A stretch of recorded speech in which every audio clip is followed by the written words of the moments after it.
నమస్తే అండి. ఈరోజు కథ తెలివైన ఇల్లాలు. వెంకటాపురం అనే ఊరిలో చిత్రసేనుడు పెద్ద వర్తకుడు. అతని ఏకైక సంతానం కొడుకు. అతని పేరు విచిత్రసేనుడు. పక్కనే ఉన్న పట్నంలో నీలవేణి అనే పిల్ల ఒక ధనికుని కుమార్తె ఉంది. ఆమె చక్కనిదని, తెలివిగలదని, గుణవతి అని నలుగురు చెప్పుకుంటూ ఉండగా చిత్రసేనుడు తన కుమారుడు విచిత్రసేనుడికిచ్చి పెళ్లి చేశాడు. ఆమె తెలివితేటలు అందము చూసి విచిత్రసేనుడు ఆమెతో అనుకూలంగా కాపురం చేయసాగాడు. నీలవేణి ఒక్కోసారి విచిత్రంగా ప్రవర్తించేది. అందుకు కారణం చిత్రసేనుడికి తెలిసేది కాదు. అందుకని ఆమెను ఒక కంట కనిపెడుతూ ఉండేవాడు. ఒకరోజు అర్ధరాత్రి పూట నీలవేణి ఒక ఖాళీ కుండను తీసుకొని ఇంటి నుంచి బయలుదేరింది. చాలాసేపు తర్వాత చేతిలో కుండ లేకుండా తిరిగి వచ్చింది. అది చిత్రసేనుడు గమనించి తన కోడలు అర్ధరాత్రి వేళ కుండ పట్టుకొని ఎక్కడికో వెళ్ళి వచ్చిన విషయం ఆ ఊరిలో ఎవరికైనా తెలిస్తే తమకు పరువు మర్యాద ఉండదని మనసులోనే చాలా బాధపడి మరునాడు తన కొడుకుతో కొంతకాలం నీ భార్యను పుట్టింట ఉండిరాని అని చెప్పాడు. ఆమె ఇక్కడ సుఖంగా బాగానే ఉంటుంది కదా నాన్న, వాళ్ళ పుట్టింటికి ఎందుకు అని విచిత్రసేనుడు తండ్రిని ప్రశ్నించాడు. కాదులే, ఆమె కొన్నాళ్ళు పుట్టింటిలో ఉండటమే మంచిది అని చిత్రసేనుడు పట్టుబట్టి మరీ చెప్పాడు. విచిత్రసేనుడు మాత్రం తండ్రి మాటకి ఎదురు చెప్పలేక అలా ఎటూ తేల్చుకోలేక మౌనంగా ఊరుకున్నాడు. చిత్రసేనుడు మాత్రం తన కోడలిని పుట్టింటిలో దిగబెట్టే బాధ్యత తానే తీసుకొని ఆమెను వెంట పెట్టుకుని పట్నం బయలుదేరాడు. దారిలో ఒక వాగు వచ్చింది. కాలు చెప్పులు తీసి తడవకుండా చేతితో పట్టుకుని నీటిలో దిగమని మామగారు కోడలికి చెప్పారు. కానీ ఆమె చెప్పుల కాళ్ళతోనే వాగు దాటింది. కోడలు తన మాట వినటం లేదు అని చిత్రసేనుడు బాధపడ్డాడు. కానీ పైకి మాత్రం ఏమీ అనలేకపోయాడు. అలా కొంత దూరం వెళ్ళాక ఒక విరగపండిన కాయలతో ఉన్న ఒక తోట కనబడింది. చక్కని పంట, కామందు బాగా లాభం పొందుతాడు అని అన్నాడు చిత్రసేనుడు. అప్పుడు నీలవేణి తినేయకుండా ఉంటేను అంది. అంత తెలివి తక్కువగా మాట్లాడే తన కోడలికి మంచి తెలివిగలదని ఎలా పేరు వచ్చిందో చిత్రసేనుడికి మాత్రం అర్థం కావట్లేదు. తరువాత వాళ్ళు ఒక నగరం మీదుగా వెళ్ళడం జరిగింది. ఆహా, ఈ పట్టణం ఎంత బాగుందో అన్నాడు చిత్రసేనుడు. అప్పుడు నీలవేణి శత్రురాజులు దీన్ని ధ్వంసం చేయకుండా ఉంటేను అంది. మరికొంతసేపటికి దారిలో కనిపించిన ఒక మర్రి చెట్టు కింద చిత్రసేనుడు విశ్రాంతి తీసుకుంటున్నాడు. నీలవేణి మాత్రం చెట్టుకు దూరంగా వెళ్ళి కూర్చుంది. పెంకి మనిషి, మూర్ఖురాలు, పెద్దవాళ్ళంటే అసలు లెక్కే లేదు. ఈమెను పుట్టింటిలో వదలడం నా కొడుక్కి పీడా వదిలినట్టే ఇలా అనుకుంటున్నాడు మనసులో, నీలవేణి ప్రవర్తనకు మండిపడుతూ. తరువాత వారు ఒక బండిలో ప్రయాణించి ఒక గ్రామంలో తెలిసిన వారి ఇంట్లో భోజనం చేసి బయట విశ్రాంతి తీసుకున్నారు. చిత్రసేనుడు తాము వచ్చిన బండిలోనే పడుకున్నాడు. నీలవేణి బండి నీడలో కూర్చుంది. ఎంతలో చెట్టు మీద కాకి ఒకటి తెగ అరుస్తుంది. అది విని నీలవేణి, ఓసీ కాకి, ఎందుకే గట్టిగా అరుస్తావు? ఒక పొరపాటు చేసి నేను ఇల్లు వదిలిపెట్టవలసి వచ్చింది. ఇంకోసారి అలా చేస్తే నా భర్త ముఖం మరలా చూడలేనేమో అని అంది. ఆ మాటలు విని చిత్రసేనుడు ఆశ్చర్యంతో చటుక్కున బండి దిగి వచ్చి, ఇప్పుడు నువ్వన్న మాటలకు అర్థమేమిటి అని కోడల్ని అడిగాడు. అందుకు నీలవేణి, సువాసన ఉన్నందువలనే గంధపు చెక్కను అరగదీస్తారు. రంగు ఉండడం వల్లనే జీగురు గడ్డను చితక్కొట్టి పొడి చేస్తారు. నా విశేష గుణాలే నాకు శత్రువులైనాయి. నాకు జంతువుల భాష, పక్షుల భాష బాగా తెలుసును అని అంది. ఆమెకు పిచ్చి పట్టిందేమో అనుకున్నాడు చిత్రసేనుడు. నీలవేణి ఇంకా ఇలా చెప్పుకుపోతుంది. కొన్నాళ్ల క్రితం అర్ధరాత్రి పూట ఒక ఆడనక్క కూసింది. నదిలో ఒక స్త్రీ శవం కొట్టుకుపోతున్నదని, ఆ శవం మీద ఆభరణాలు ఉన్నాయని నక్క అంది.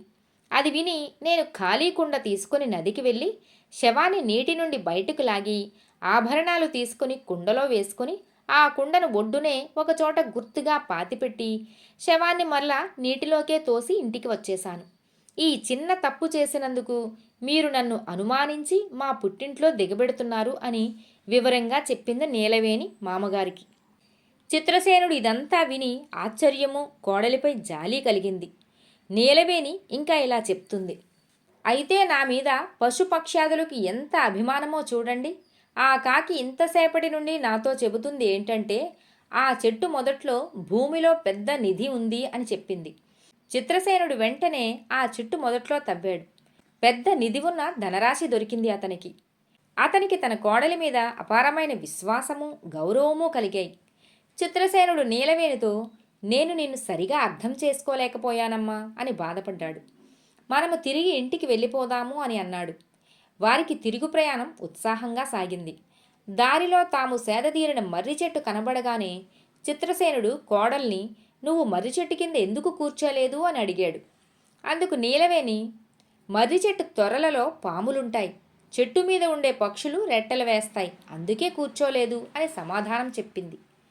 చిత్రసేనుడు నవ్వుకొని అవును నిజమే అని అనుకున్నాడు. తర్వాత కొంత దూరం వెళ్ళేసరికి నగరం వచ్చింది.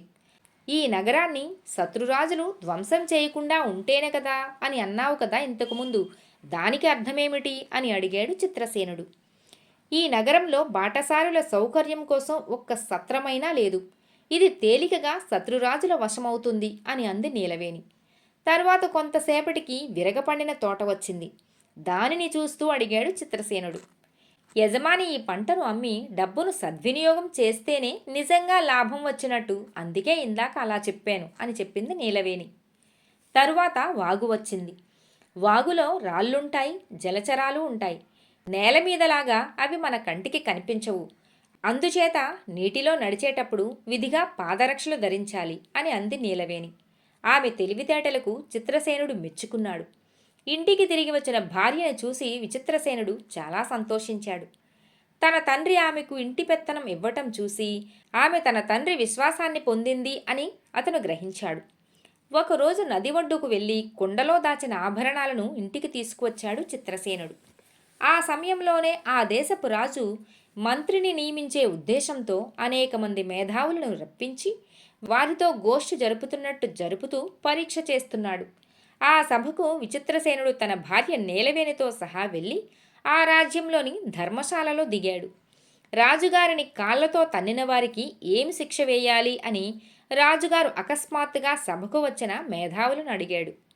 రాజద్రోహానికి విధించే శిక్షే విధించాలని, కొరత వెయ్యాలని, శిరచ్ఛేదం చేయించాలని ఒకరిని మించి మరొకరు మహారాజుగారి మెప్పు పొందడానికి పోటీ పడుతున్నారు. విచిత్రసేనుడు వెంటనే ధర్మశాలకు పరిగెత్తుకుంటూ వెళ్ళి నీలవేణికి మహారాజుగారి ప్రశ్న గురించి చెప్పాడు. అప్పుడు నీలవేణి బాగా ఆలోచించి, మహారాజును ఎవరు తన్నుతారు? శృంగార చేష్టగా మహారాణిగారు తన్నాలి, లేదా పిల్లలు తన్నాలి. అందుకు శిక్ష ఏమిటంటే తన్నిన వారికి ఏమీ శిక్ష విధించకుండా మరింత ప్రేమగా చూడాలి అని చెప్పింది. విచిత్రసేనుడు తిరిగి రాజసభకు వచ్చేసరికి సభికులు ఇంకా ఏవేవో శిక్షల గురించి చెబుతూనే ఉన్నారు. అందరూ చెప్పి మౌనంగా ఉన్న సమయంలో విచిత్రసేనుడు మహారాజు ముందుకు వెళ్ళి, మహారాజా, రాజును కాళ్లతో తన్నిన వారిని మరింత ప్రేమగా చూస్తూ వారిని ఆదరించాలి అని చెప్పాడు. మహారాజు విచిత్రసేనుడు చెప్పిన సమాధానంలోని అర్థాన్ని తెలుసుకొని అభినందించాడు. విచిత్రసేనుడికి మహారాజు మంత్రి పదవి ఇచ్చి అతన్ని ఘనంగా సత్కరించాడు.